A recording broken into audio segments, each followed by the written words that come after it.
மூட நம்பிக்கைக்குள்ள வருவோம். மூட நம்பிக்கையை பொறுத்த வரைக்கும் இன்றைக்கு மக்கள் இசுமசி மக்களை எந்த அளவுக்கு நம்பிட்டு இருக்கிறாங்கன்னு சொன்னா, எந்த கடையை போனாலும் போத்தல், கடை வழியே போத்தல், வீடு வழியே போத்தல். நாவலப்பட்டியில ஒரு பள்ளிக்கு போத்தலை கட்டி காவ போட்டியா. நாவலப்பட்டியில ஒரு பள்ளிக்கு போறேன், அந்த பள்ளியில இசிம் போத்தலுக்கு என்னன்னா பள்ளிக்கு காவலாம், அல்லாட பள்ளியையும் காவ காக்கா போத்தலை கட்டி.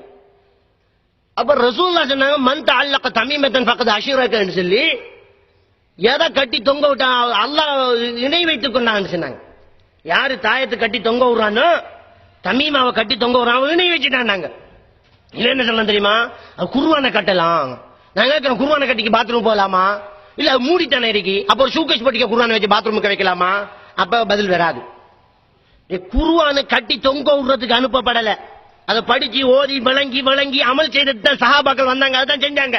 ஒவ்வொரு குர்ஆன் வசனம் வந்தா அதை அமல் செய்யாம அடுத்த குர்ஆன் வசனம் போக மாட்ட வேண்டி இப்னு அப்பாஸ் ரலியல்லாஹு அறிவிக்காங்க. இங்க என்ன நடக்குது தெரியுமா, சூரத்துல் அஹ்ஸாப பச்சை பேனையால எழுதி டப்பாவுல அடைச்சு வச்சா கல்யாணமான பெண்களுக்கு மாப்பிள்ளை தேடி வரும், எழுதி கொடுத்தான். நானும் பாகிஸ்தான் மௌலாண்டாய்க்குள்ள எழுதி கொடுத்த ஒரு காலத்துல, அல்லாஹ் மகத்தை மன்னிக்கணும். இன்னொரு குர்ஆன் வசனம் இருக்குது, அதை சிவத்த பேனையால எழுதி அதை தலானிக்கு அடியில வச்சால் இல்லற சுகம் நீடிக்குமா. வாழ்வியல் வழிகாட்டிக்காக வந்த இந்த குர்ஆனை பாலியல் வழிகாட்டிக்காக மாற்றி அமைச்சுக்கிட்டான். இந்த குர்ஆனை வச்சு இசுமசிமாக்கள் எழுதி அப்படியே பிரேம் பண்ணி சாம்பிராணி வச்ச கொளுத்தி வச்சிருக்கான். அப்ப அவருக்கு தொழுகை இல்ல, அவர்கிட்ட திக்ர் இல்ல, காலமான திக்ர் இல்ல. அந்த பிரேம் பண்ணது இருக்குது இல்லையா, அந்த பிரேம் பண்ணதெல்லாம் மொத்த நம்பிக்கை. இதை வித்து வருவான் ஒருத்தன் ரோட்ல, வேர்வையை சிந்திக்கிட்டு வெயில அலைஞ்சுக்கிட்டு பஸ்ஸா ஏறி இறங்கி கடையா தெரு தெருவா வந்து 100 ரூபாய் தான் முதலாளி ஒரு இசுமு கொளி வைங்க பறக்கத்தான வியாபாரம் பெறும் வெயில லோண்டு அலைறான். இந்த முதலாளி மாதிரி வேண்டி கொள்வான். அந்த முதலாளி திருப்பி கேட்கணும், 100 ரூபாய் தானே இந்த இசுமு கொளி வச்சா எங்களுக்கு லட்சக்கணக்கில் பெருகுமே, ஒன்றை நீங்க கொளி வச்ச ஒரு கஜாங்கொட்டை வியாபாரத்தை பண்ண வேண்டியதானே, நீங்க லட்சாதிபதி ஆகணுன்னு 40 வருஷமா இசும்பித்துக்கிட்டு இருக்கிறாரு. இன்னும் அந்த சோழியலும் அந்த பேக்கும் அந்த வேர்வையும் தான். அப்ப அவன் சிந்திக்கிறான் இல்ல, எந்த அளவுக்கு இந்த நிலை இருக்குதுன்னு பாருங்க. ஆக இந்த இசுமசுமாக்களால ஒன்றுமே ஆக போறல. ஒரே ஒரு இசு மட்டும் வேலை செய்யுது. என்ன இசு தெரியுமா, இரவையில குளற பிள்ளை இருக்குது இல்லையா, இரவையில தூக்கம் இல்லாம அடம் பிடிக்கும் பிள்ளை, ஒரு 6 மாசம் 1 வருஷம் 2 வருஷத்து பிள்ளை இருக்குது இல்லையா, அந்த பிள்ளைகளுக்கு இசுமலின அரிசி மையால பிங்கான்ல கரைச்சி குடிப்பாங்க, படுத்துடும், இரவையில குளராது.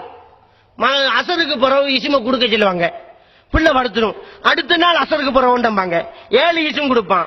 அதோட சரி பிள்ளை இரவையில படுக்க தொடங்கிடும். இந்த இசுமை தவிர மற்ற இசும் எல்லாம் நம்பிக்கையில குணமடையுது. ஆனா இந்த இசுமோட ரகசியம் என்ன தெரியுமா, அரிசி எடுத்து வறுத்து கறியாகிற போது தண்ணியை ஊத்தி கடைஞ்சாது அரிசி மையி.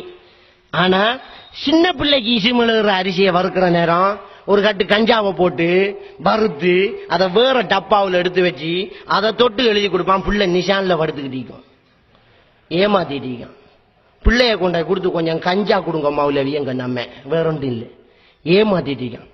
அப்ப நான் கேட்கிறேன், அரிசி மையம் துணிக்கா? அந்த அரிசி மையம் எடுத்து என்னமாச்சும் வரப்பால எழுதி போட்டு கரைச்சா அதுல ஒரு கெமிக்கல் சேஞ்ச் ஏற்பட்டுருமா? எனக்கு ஹாஸ்பிட்டல் இழுத்து மூடு, முஸ்லீம்க ஒத்தரும் ஹாஸ்பிட்டல் போக தேவையில்லையே. அப்ப என்னத்துக்கு அறிவியல் உண்டு? அல்லாஹ் குர்ஆன்ல என்னத்துக்கு சிந்திச்சு பார் ஆராய்ச்சி செஞ்சு பார், யோசிச்சு பாரு.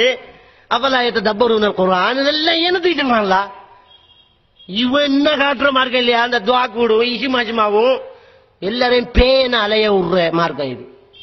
ஒருத்தர் ஒன்று ரிமோட் கண்ட்ரோல் எல்லாம் தேவையில்லை, ரிமோட் கண்ட்ரோல் எல்லாம் கண்டுபிடிக்காது. இந்த அதோட இசுமலி நசிப்பாராக்கும் டிவிக்கு, இசுமாக்கு தகட்டில் எழுதி அதை நசிச்சு டிவியை ஓட்டுவார் இவர் விட்டா. ஆக எந்த அளவுக்கு மூட நம்பிக்கையில நம்முடைய சமூகம் பின்னுக்கு போயிருக்குன்ற பாருங்க. அதே மாதிரி இந்த குறி சாத்திரத்தை பொறுத்த வரைக்கும் நாயகம் பெருமான ஸல்லல்லாஹு அலைஹி வஸல்லம் சொன்னாங்க, மன் தஅல்லக தமீமத்தன் ஃபக்கத் அஷ்ரக, மன் அத்தா காஹினன் வ அர்ராஃபன் வ ஸத்தக பிமா யகூல் ஃபக்கத் கஃபர பிமா உன்ஸில அலா முஹம்மத்.